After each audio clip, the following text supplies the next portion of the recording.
Salam sejahtera Malaysia. Tuan-tuan dan puan-puan yang dihormati sekalian. Ada satu trend yang amat mengecewakan, menakutkan dan tak baik. Tidak baik, tidak bagus untuk diteruskan di Malaysia. Trend terbaru sekarang ialah trend tubusan. Bukanlah. Trend sekarang ini adalah bocor-membocor daripada akta rahsia rasmi ataupun akta dokumen-dokumen rasmi lah. Terbaru menjadi trending di seluruh Malaysia adalah kebocoran-kebocoran draft keputusan penghakiman mahkamah. Sekarang ini sudah ada 2 yang berlaku serentak pula tu. Yang pertama ialah draft penghakiman Najib Razak yang akhirnya digunapakai pula oleh pihak pembelaan untuk cuba membela orang yang tertuduh anak guam mereka dan mahu pula supaya banyak lagi lah yang dibuat itu dan ini.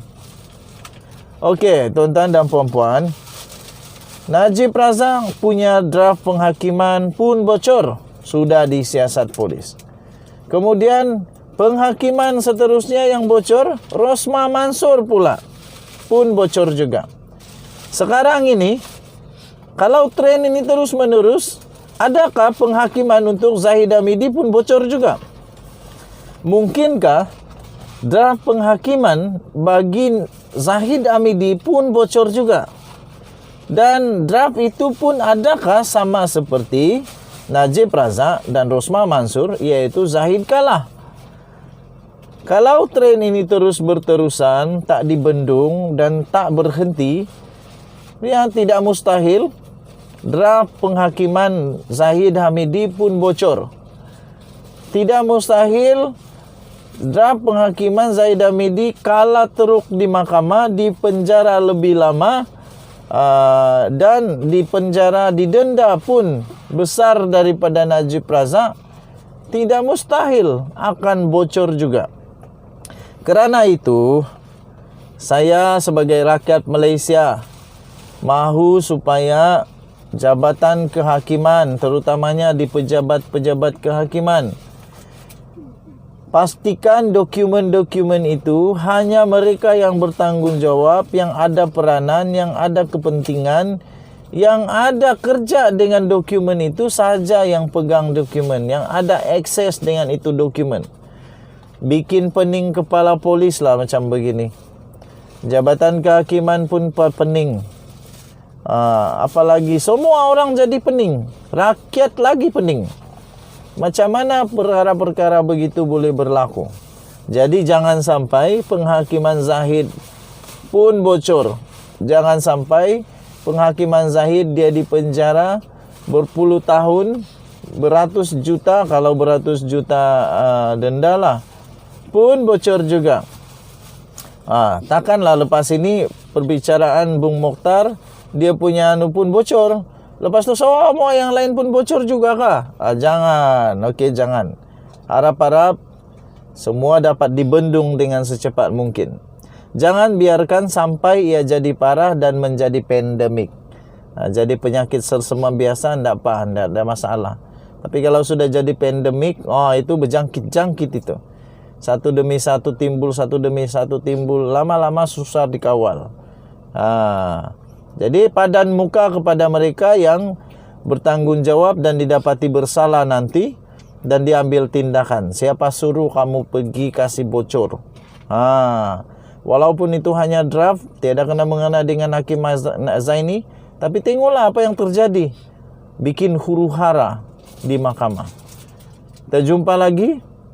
Kedaulatan negara Malaysia, kedaulatan undang-undang, perlembagaan negara Malaysia harus ditegakkan. Denyut nadi suara rakyat terus bergema di channel ini. Bye-bye. Salam sejahtera Malaysia.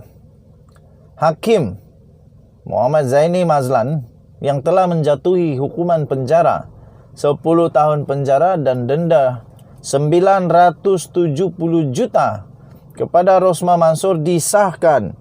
Beliau disiasat oleh polis. Wow. Ini satu yang mengejutkan. Okey, kenapa dia disiasat oleh polis? Setelah dia menjatuhi hukuman penjara kepada Rosmah Mansor. Kenapa disiasat oleh polis? Ini beritanya.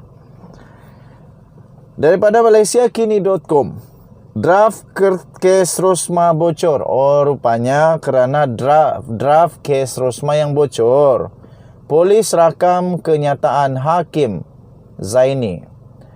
Polis telah merakamkan kenyataan daripada 10 orang, termasuk seorang hakim Mahkamah Tinggi, untuk membantu siasatan ke atas dakwaan draft penghakiman bocor mengenai kes rasuah Rosmah Mansor.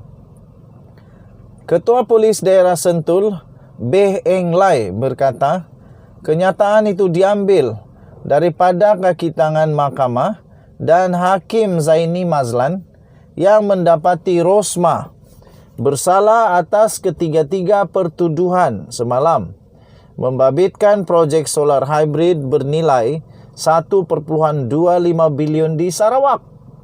Perkara itu masih dalam siasatan, kata Beh yang dipetik oleh portal FMT, sambil menambah bahawa polis sedang dalam proses mengenal pasti mereka di sebalik kebocoran yang didakwa itu. Pada 29 Ogos lalu, blogger Raja Petra Kamarudin berkongsi dokumen itu di laman webnya dengan mendakwa bahawa keputusan penghakiman yang mendapati isteri bekas Perdana Menteri Najib Razak itu bersalah telah pun diputulis. Denyut nadi suara rakyat terus bergema di channel ini. Kita jumpa lagi. Bye-bye. Salam sejahtera Malaysia. Hakim Muhammad Zaini Mazlan yang telah menjatuhi hukuman penjara 10 tahun penjara dan denda 970 juta kepada Rosmah Mansor disahkan beliau disiasat oleh polis. Wow, ini satu yang mengejutkan. Okey, kenapa dia disiasat oleh polis? Setelah dia menjatuhi hukuman penjara kepada Rosmah Mansor. Kenapa disiasat oleh polis? Ini beritanya. Daripada malaysiakini.com, draft kes Rosmah bocor. Oh, rupanya kerana draft kes Rosmah yang bocor, polis rakam kenyataan Hakim Zaini. Polis telah merakamkan kenyataan daripada 10 orang, termasuk seorang hakim Mahkamah Tinggi, untuk membantu siasatan ke atas dakwaan draft penghakiman bocor mengenai kes rasuah Rosmah Mansor. Ketua Polis Daerah Sentul, Beh Eng Lai, berkata, kenyataan itu diambil daripada kaki tangan mahkamah dan Hakim Zaini Mazlan yang mendapati Rosmah bersalah atas ketiga-tiga pertuduhan semalam membabitkan projek solar hybrid bernilai 1.25 bilion di Sarawak. Perkara itu masih dalam siasatan, kata Beh yang dipetik oleh portal FMT, sambil menambah bahawa polis sedang dalam proses mengenal pasti mereka di sebalik kebocoran yang didakwa itu. Pada 29 Ogos lalu, blogger Raja Petra Kamarudin berkongsi dokumen itu di laman webnya dengan mendakwa bahawa keputusan penghakiman yang mendapati isteri bekas Perdana Menteri Najib Razak itu bersalah telah pun diputulis. Denyut nadi suara rakyat terus bergema di channel ini. Kita jumpa lagi. Bye-bye.